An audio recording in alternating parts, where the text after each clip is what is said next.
Hello friend, Radhe Radhe, नमस्ते। कैसे हैं आप लोग? उम्मीद है कि आप लोग अच्छे होंगे, मस्त होंगे और अपनी अपनी पढ़ाई कर रहे होंगे। तो सभी को हैप्पी होली की बहुत बहुत बधाई। और नेक्स्ट क्लास में हमने यहाँ तक क्वेश्चन कर लिया था। आज हम पढ़ेंगे, नेक्स्ट क्लास से स्टार्ट करेंगे। तो अगर आप चैनल पे न्यू हैं, प्लीज़ चैनल को लाइक और शेयर सब्सक्राइब ज़रूर कर लीजिएगा। पहला क्वेश्चन है हमारा, हिंदी साहित्य के आदिकाल के लिए सिद्ध सामंत युग नाम इनके द्वारा दिया गया। तो किनके द्वारा दिया गया था? सिद्ध सामंत युग नाम किसके द्वारा दिया गया था? पहला है, फर्स्ट है ऑप्शन आचार्य रामचंद्र शुक्ल के द्वारा, या डी ऑप्शन है डॉक्टर रमाशंकर शुक्ल रसायल के द्वारा, या सी है शिव प्रसाद सिंह के द्वारा, या डी है राहुल शंकरत्याय के द्वारा। तो इसका राइट आंसर क्या होगा? इसका राइट आंसर हो जाएगा डी ऑप्शन, राहुल शंकरत्याय के द्वारा। दूसरा प्रश्न कह रहा है कि सूची एक का मिलान सूची दूसरे से कीजिए। तो इधर इतिहासकार लिखे हुए हैं और इधर नामकरण लिखा हुआ है। तो ये बताना है कि कौन से राइटर ने, मतलब कौन से कवि ने किसका नामकरण किया था।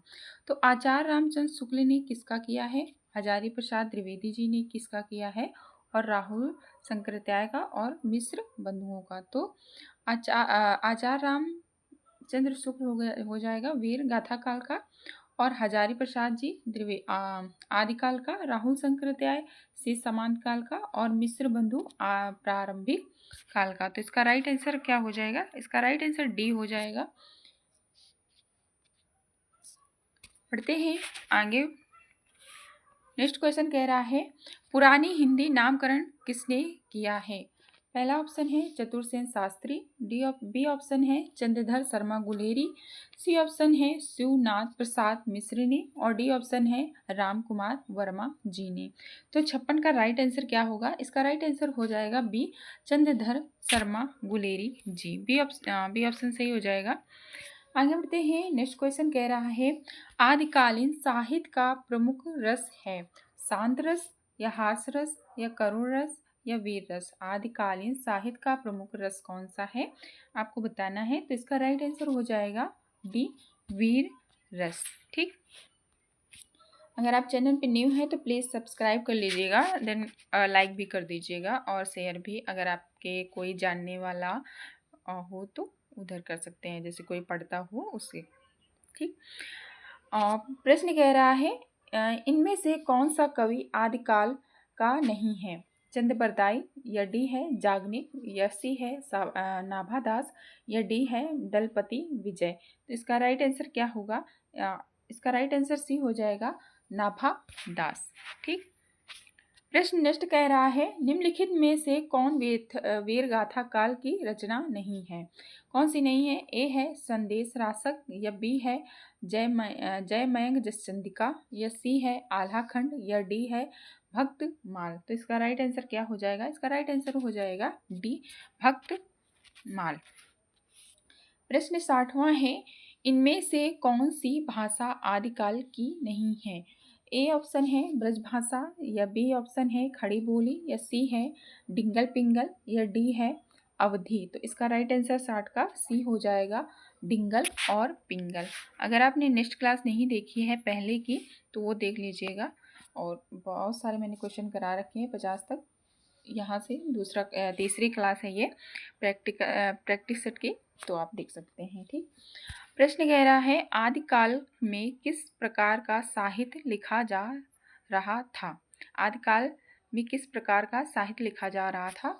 तो जनजीवन से हटा करके राजाओं की वीरता का अंतिरंजित वर्णन, या बी ऑप्शन कह रहा है कृष्ण भक्ति पर आधारित काव्य, या सी ऑप्शन कह रहा है निर्गुण की उपासना, या डी ऑप्शन कह रहा है उपयुक्त किसी प्रकार का नहीं है। तो इसका राइट आंसर आपका क्या हो जाएगा? ए हो जाएगा, जनजीवन से हटा करके राजाओं की वीरता का अंतिरंजित वर्णन। ठीक, प्रश्न है, लल्लू लाल जी का सर्वाधिक प्रसिद्ध ग्रंथ कौन सा है? तो इधर ग्रंथ के नाम लिखे हुए हैं ऑप्शंस में, आप बताएंगे। ए ऑप्शन है शकुंतला नाटक का, यो बी है प्रेम सागर का, या सी है सिंहासन बत्तीसी का, या बेताल पचीसी का। तो इसका राइट आंसर आपको बताना है 62 का। इसका राइट आंसर क्या हो जाएगा? बी प्रेम सागर। प्रश्न कह रहा है माधव विलास के रचनाकार कौन हैं? लल्लू लाल जी हैं, या सदन मिश्र हैं, या राम प्रसाद निरंजनी हैं, या सदा सुख लाल जी हैं।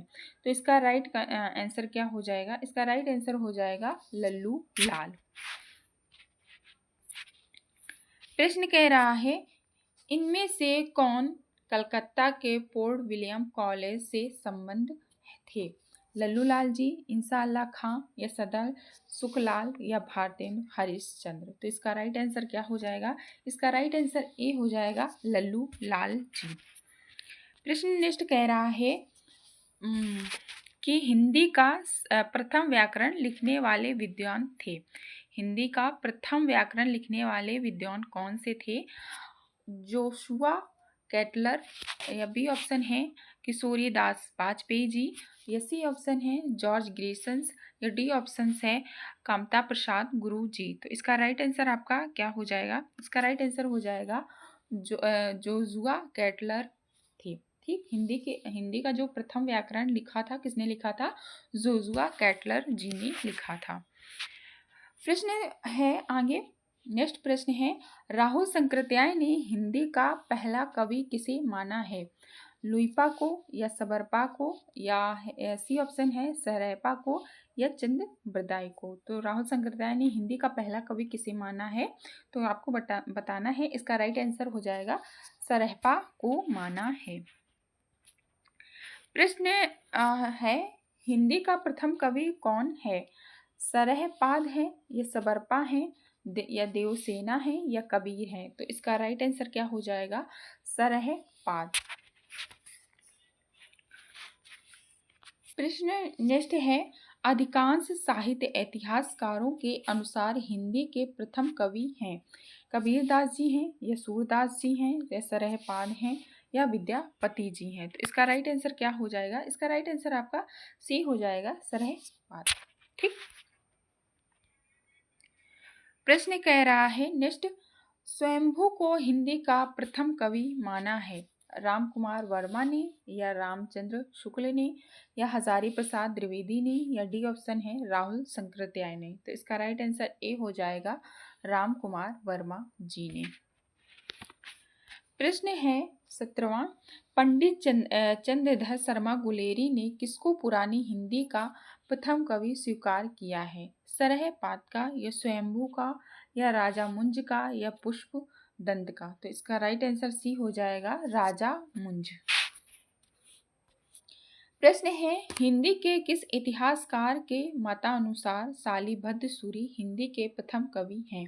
डॉक्टर गणपति चंद्रगुप्त, या डी ऑप्शन है बी ऑप्शन है डॉक्टर नागिंद, या सी है डॉक्टर रामकुमार वर्मा जी, या डी ऑप्शन है डॉक्टर धीरेन्द्र वर्मा। तो इसका राइट आंसर क्या हो जाएगा?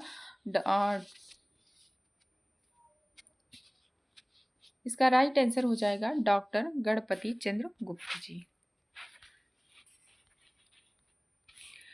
प्रश्न नेक्स्ट कह रहा है पंच पांडव चरित रास के रचयिता हैं। सालीभद्र सूरी, या आसुंगु, या सी ऑप्शन है नरपति नल्हा, या डी है दलपति विजय। तो इसका राइट आंसर क्या हो जाएगा? इसका राइट आंसर ए हो जाएगा सालीभद्र सूरी।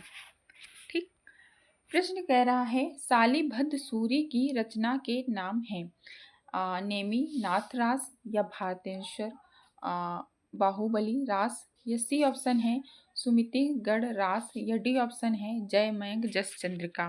तो इसका राइट आंसर क्या हो जाएगा? इसका राइट आंसर हो जाएगा बी भरतेश्वर बाहुबली रास।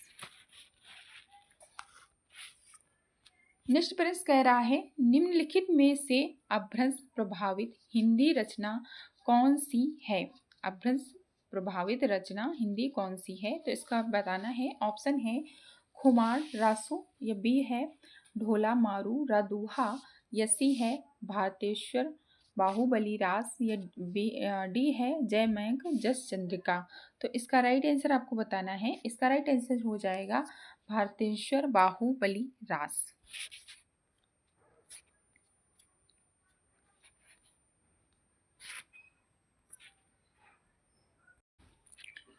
नेक्स्ट प्रश्न है, हिंदी के प्रथम गद्यकार हैं, कौन है? बाल कृष्ण भट्ट, ये बी ऑप्शन है लल्लू लाल जी, ये सी ऑप्शन है भारतेंद्र हरिश्चंद्र, ये डी ऑप्शन है राजा शिव प्रसाद सितारे हिंद। तो इसका राइट आंसर बी हो जाएगा लल्लू लाल जी। नेक्स्ट प्रश्न कह रहा है, हिंदी भाषा का सर्वप्रथम व्याकरण नगरी पंचारणी सभा काशी के देख रेख में लिखा गया, किसका नाम था? हिंदी व्याकरण, इसके लेखक थे किशोरी दास वाजपेयी, या बी ऑप्शन है कामता प्रसाद गुरु, या सी ऑप्शन है हरदेव बहारे, या डी ऑप्शन है पृथ्वीनाथ पांडे। तो इसका राइट आंसर आपका बी हो जाएगा कामता प्रसाद गुरु जी। प्रश्न नेक्स्ट है कि खड़ी बोली की पहली रचना है प्रेम सागर, या नासिक के तोपख्यान, या डी बी सी ऑप्शन है ढोला मारू रा दूहा, या डी ऑप्शन है काशिये आशिये। तो इसका राइट आंसर क्या हो जाएगा? बी नासिक के तोपख्यान।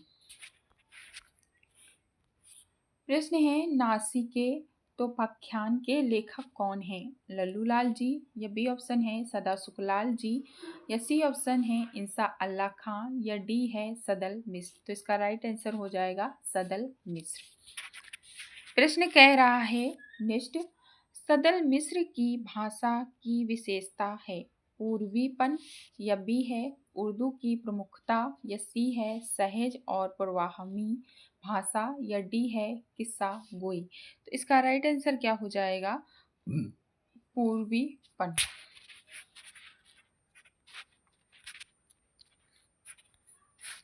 फिर इधर से अभ्रंश साहित्य लग जाएगा, ठीक।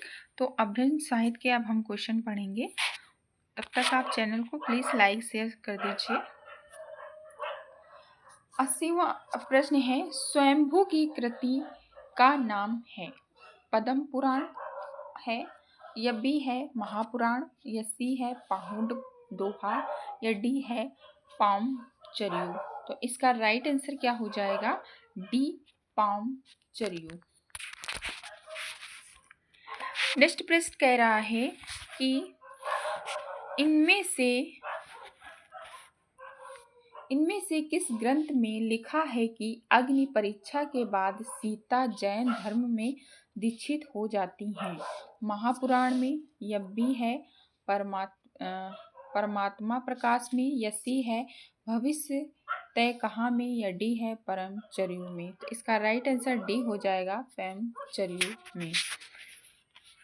प्रश्न कह रहा है, निम्नलिखित में से कौन सी रचना पुष्पदत्त की नहीं है? ए है महापुराण की, या डी है ऋण कुमार चरियु की, या सी है जस्कर चरियु की, या डी है पैम चरियु की। तो इसका राइट आंसर क्या हो जाएगा? इसका राइट आंसर हो जाएगा पैम चरियु की। नेक्स्ट प्रश्न कह रहा है, अवभट भाषा से तात्पर्य है? ए ऑप्शन है ग्रामीण अपभ्रंश में, या परिस्थिति अपभ्रंश में, या सी है ग्रामीण प्राकृत में, या डी है परिनिष्ठिक प्राकृत में। तो इसका राइट आंसर ए हो जाएगा ग्रामीण अपभ्रंश में। नेक्स्ट प्रश्न कह रहा है, अपभ्रंश शब्द का सबसे पहले उल्लेख किसने किया है? ए पर्णी में, या डी नागार्जुन ने, या सी है पतंजलि में, या डी है सरहपा में। तो इसका राइट आंसर क्या हो जाएगा? इसका राइट आंसर सी हो जाएगा पतंजलि में, ठीक। प्रश्न कह रहा है नेक्स्ट कि आचार्य हजारी प्रसाद त्रिवेदी ने अपभ्रंश को क्या कहा है? क्या कहा है? ए ऑप्शन है पुरानी हिंदी, या बी है प्राकृत भाष अपभ्रंश, या सी है साहित्यिक अपभ्रंश, या डी है परिनिष्ठिक अपभ्रंश। तो इसका राइट आंसर क्या हो जाएगा? ए पुरानी हिंदी। अपभ्रंश को हजारी प्रसाद ने क्या कहा था? पुरानी हिंदी। नेक्स्ट प्रश्न कह रहा है अभ्रंश को भवभूति किसने माना है। अभ्रंश को भवभूति किसने माना है। शालिभद्र सूरि जी ने, या पुष्पदंत ने, या कन कामर ने, या धनपाल ने। तो इसका राइट आंसर हो जाएगा बी, पुष्पदंत ने। प्रश्न ये है महापुराण के रचनाकार कौन है। तो बताना है आपको महापुराण के रचनाकार कौन से हैं। ऑप्शन इधर दिया हुआ है। ऑप्शन है अब्दुल रहमान, या बी है पुष्पदंत, या सी है धनपाल, या डी है स्वयंभू। तो इसका राइट आंसर क्या हो जाएगा। इसका राइट आंसर हो जाएगा पुष्पदंत। प्रश्न कह रहा है अभ्रंश के प्रथम महाकवि कौन थे। ए है हेमचंद्र, बी है स्वयंभू, सी है रामचंद्र, या डी है दंत। तो इसका राइट आंसर क्या हो जाएगा स्वयंभू। प्रश्न कह रहा है निम्न में से किस कवि को अपभ्रंश का वाल्मीकि कहा जाता है।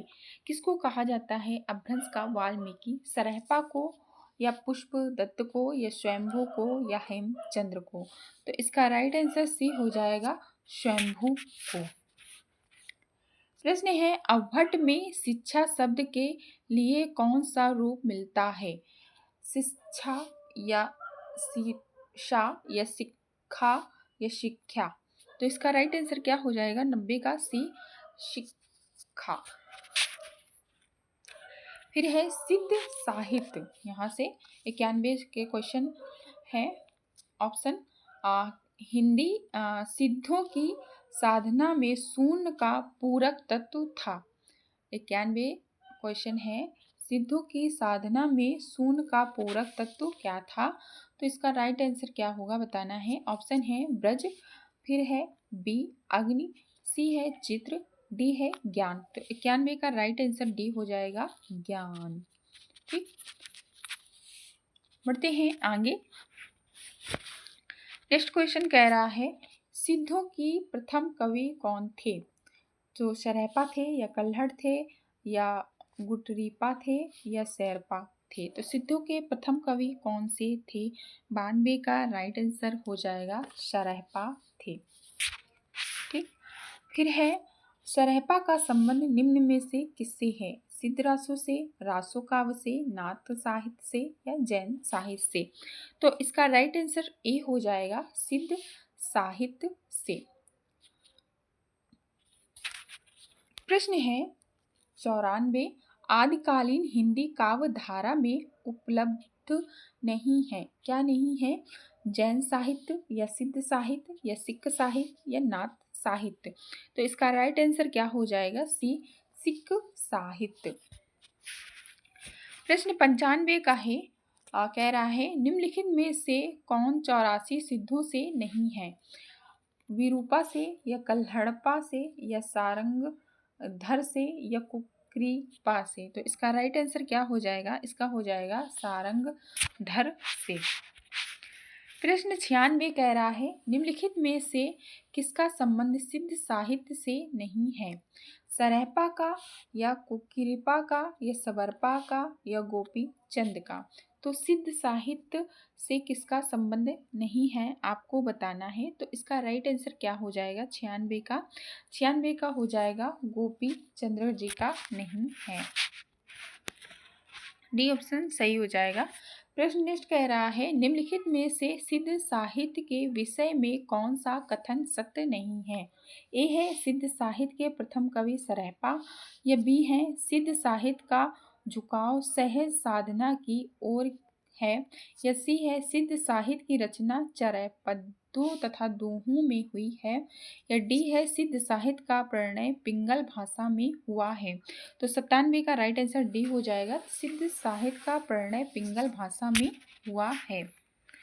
प्रश्न 98 कह रहा है सिद्ध कवियों द्वारा प्रयुक्त भाषा को कहा जाता है। किसे कहा जाता है। ए ऑप्शन है डिंगल को, बी है अपभ्रंश को, या सी है अवभट्ट को, या डी है संधा को। तो इसका राइट आंसर क्या हो जाएगा डी संधा।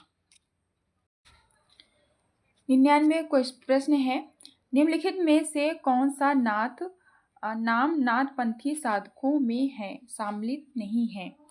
तो ए ऑप्शन है जलंधरी पाव, ये भरधरी, यह है सी कल्हप्पा, ये चूर्ण करनाथ। तो इसका राइट आंसर क्या हो जाएगा? सी कड़हप्पा। प्रश्न है 100, नाथ संप्रदाय में हठ योग का क्या अर्थ है? तो इसका राइट आंसर डी हो जाएगा। हा का अर्थ सूर्य और ठा का अर्थ चंद्र दोनों का योग है। तो यहाँ से 100 क्वेश्चन कंप्लीट हो गए हैं। नेक्स्ट क्लास में और भी मैंने कराया तो वो देख सकते हैं आप। क्लास आपको कैसी लगी प्लीज़ कमेंट करके बताना, और सबको हैप्पी होली। मिलते हैं नेक्स्ट क्लास में, तब तक के लिए बाय बाय, टेक केयर।